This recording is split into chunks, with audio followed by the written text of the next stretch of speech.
Hey everybody, welcome to another episode of Memes of the Week. The best thing you can do for this channel is smash that like button on this video like it's a pre-transition Ellen page, so it reaches a wider audience. And now on with the memes. Number one, why are dating apps for men like this these days? All you find are 304s, pregnant and trans ladies, single mothers, fatsos, ugly chicks, and crazy ones. I think they missed the cougar that's ready for the nursing home. I used to get plenty of matches from those ones. Even with all these wonderful options, we men would still get turned down because they all deserve a man that's a 10 out of 10. The least trashy one is the middle top, but she's bi. Both bi and bipolar. Up next, Hooters is going bankrupt. Is it Hooters or heifers? Their meal allowance must be off the charts. This picture is a parody, but here's a real one. With one old enough to be your granny, and the other a trans woman. You definitely don't want your wings dipped in her special sauce. Here's yet another DEI Hooters. If you want to go bankrupt, this is the best way to do it. Notice that she doesn't need to wear an apron to keep her tips. She's already got a big one. Number 3, meet the Baltimore City School CEO earning $445,000 a year. And at the same time, 0 students were proficient in math at 23 of Baltimore schools in 2022. More importantly, is that a man or a ma'am? If it's a dude, then he's got some long hair. Is that back in style now? Those kids would probably learn more if Eric Zoolander was their teacher. But public education is just glorified babysitting these days. If you want your kids to learn something, then homeschool them. Moving on, she's a 10, but it's in feet. But I don't really believe this height difference. Do you guys think it would ever happen? Probably only if he has some mad money and status. That's the only way I see it happening. But he's not even tall enough to slip it in her while standing up. But I'm sure that many guys out there would gladly be her hobbit if she smiled at them. But I don't think she's 10 feet tall. He's just a tiny dude. Either that or this is photoshopped. Number 5, Vixen is either crazy or gaslighting, saying that she doesn't understand why women want or are willing to have sons. Sons provide women love, attention, and resources for a lifetime. Plus, if they don't get married, then quite often they become the son husband. Also, females are more likely to become abusers than males if you look at the domestic violence numbers. Woman-on-woman violence is a lot more prevalent these days. Up next, if Star Wars was first filmed today, this is what it would look like, with Darth being a dame. If that's what passes for a father these days, then many of us might be gay. Say what you will, but Big Titty Vader would definitely sell a lot more action figures. I'm surprised that somebody already hasn't made a corn parody using the female Darth Vader. Hopefully I won't give anyone any naughty ideas. Number 7, this is the definition of insanity. Being held on grape charges for 2 months in South Africa despite not even having a penis. Luckily, justice was served and he was awarded £35,000. The case officer was given medical records showing the man has had his penis chopped off at the age of 12. And the officer didn't tell the prosecutor and kept the exonerating evidence hidden. That's why the state had to pay those damages. This reminds me of that one time a one-armed man was fined for applauding. Or that one-legged man that won first prize in an ass-kicking competition. Moving on, remember guys, that men aren't avoiding marriage. They're avoiding divorce and homelessness. Because these days most men are not husbands. They're nothing more than resources waiting to be harvested. You're not there to be loved but to be consumed. Also, why would a man sign a crooked contract where a woman is rewarded if she breaks it? Women won the battle of wrecking men if we married them. But they lost their war because now we're increasingly refusing to marry them entirely. Number 9, would you date Taylor Swift here? She looks like the football player that she's about to dump. Looks like she's finally got them curves and no longer has an ironing board behind. But by the looks of her, there's nothing Swift about her anymore, except how quickly she spreads her taco for Tyrone. If Hooters was still open, she'd probably upgrade her outfit and work there instead of serving people McSwifties. Up next, what happened to Smallville actor Tom Welling? He's only 47. Looks like he refuses to spend money every year on cosmetic surgery. But I think he just got tired of being recognized and just wanted some peace and quiet when he goes out in public. Also, let's not forget, one is a professional shot and the other is a mug shot for a DI. No one would say anything if he dyed his hair and looked like this at a recent premiere. Number 11, people ask what happened to women over the last 70 years. Nothing. We just stopped locking up the insane ones, and the mind virus has spread to the somewhat sane ones now. Not to mention women in the 1950s needed to be on their best behavior because they couldn't have careers, and if they misbehaved, their husbands held the purse strings and would cut them off. And they also couldn't get a divorce. Women used to face consequences. That's why they look the way that men wanted them to in the past. Moving on, Steve Harvey asks one of the Family Feud contestants to name something stupid liberals do. This woman says they claim there's a gender pay gap, but then turn around and say there's no such thing as gender. The only thing that's missing is the dumbfounded look on Steve Harvey's face that he's famous for. But this would also never happen because I've never known a woman to be that funny before. If there's a wage gap, then why do men want to become women?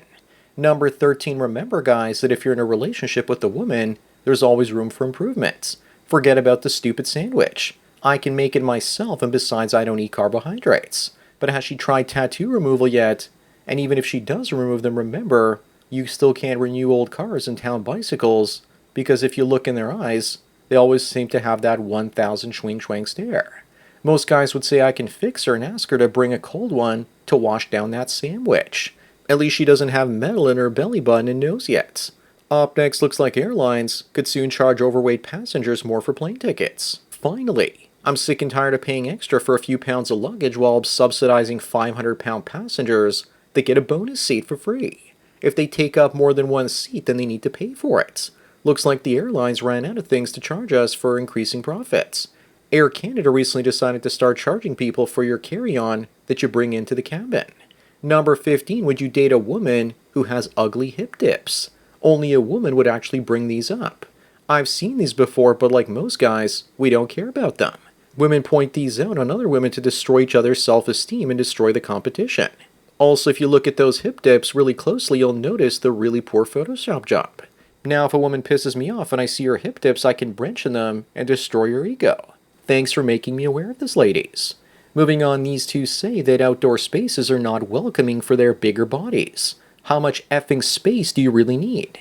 Maybe they need a new planet that has lower gravity so they can move around freely without being weighed down. And notice how gravity pulls them together. Then again, these days, some of them are big enough to be planets themselves. What they're really asking for is motorized fat scooter lanes through nature parks. Number 17, which one would you pick, Sydney Sweeney or Elizabeth Olsen? How about neither or both? If I was simping, it has to be Sweeney, because she's a decade younger and only for recreational use. I'd have to stay away from the Olsens because as child actors, they were probably groomed by various Epstein types. But for most thirsty guys out there, choosing one is like choosing between breathing and blinking. Here's my final answer, Sydney Olsen. Up next, Ariana Grande recently posted this on Instagram and then deleted it pretty quickly. What does it mean? Obviously, it's a sign that she needs to take more Ozempic. Or maybe it means that she likes them apple pies from McDonald's. Maybe Taylor Swift can hook her up. That's 3 days worth of dinner for her, though, and she thought about cheating on her diet, but immediately threw that whole thing in the trash after taking the photo. Then again, maybe it's just a picture of her last meal. Number 19, Mexican President Claudia Sheinbaum has moved to change the Mexican Constitution to protect the cartels from U.S. attacks. Of course she has. Why do you think she's still alive, unlike the other 41 candidates for president they were assassinating during the Mexican election? She is the cartel. If the U.S. government just manufactured drugs and gave them out for free, the cartels would be broke in a couple of weeks, and Mexico would fall into civil war. Of course, 1 million Americans would also OD, but that might be a small price to pay for the peace that comes after. Moving on, isn't it weird? You need a license to go fishing, but you don't need a license to make a baby. Everything but that has a license, including hunting, driving, owning a dog, and operating a shortwave radio. But anyone can become a parent. If you needed to have a license to have a kid, then most people would fail, and the fertility rates would fall below 1. The system needs new citizens as tax serfs, so it's willing to make an exception in this one case. Number 21, Michelle Obama enlisted drag queens and Cardi B to help the swing state turnout where Kamala was losing ground. I can't believe this didn't work. But why did she need to hire drag queens when she's already dressed up that way? She'll probably say that the reason Kamala lost was because there were way too many misogynistic men out there refusing to help assist her out. There were probably more balls on that stage than at a pool hall. Up next, and they say that our justice system isn't fair. This man is accused of chopping somebody to pieces and eating their brain in an eyeball, and yet he's been granted conditional release. He clearly deserves a second chance. A second chance to feast on brains, no doubts. Maybe eating that eyeball gave him some new perspective. I hope the good people of Connecticut can feel confident that they weren't racist and they gave this black man his freedom back. Too bad Jeffrey Dahmer died in prison, though. Otherwise, we would have actually given him a second chance too. Number 23, mad as hell Canadians are canceling their US vacations en masse as the trade war heats up. If Canadians are angry now, let's just wait until they realize that nobody in America knows this is even happening. Actually, American companies like Disney and motel/hotel chains and the Sun Belt will feel a 2 to 5% drop in business. More Canadians have also been moving out of Florida lately due to the higher price of the US dollar. That's hurting America way worse, especially as the real estate market ends up rolling over. Moving on, this woman feels upbeat because she can't find a man that meets her standards. But when men tell her that she doesn't meet their standards, she loses her mind. If women didn't have double standards, they wouldn't have any standards at all. When women chase the top few percentage points of men, it's bound to happen that they don't meet the top male standards for commitments. As if women are self-aware enough for the second picture to ever happen. Number 25 and the last one, what unpopular opinion do you have that would make women chase you down in a stampede? Is it that most women will do anything for money? How about telling a feminist to her face that she would be happiest as a homemaker and wife? There's always the always popular one where a woman's value is tied to her body count. Or the more recent edition, only women have vaginas. No vagina, no woman. That one will anger many of them. So that's it for another Memes of the Week. Please give this video a like to push it up in the algorithm and so new viewers can find it. If you enjoy this series and want me to keep making it, then donate at the PayPal Subscribe Star links below. Anyways, enjoy the rest of your day, and cheers.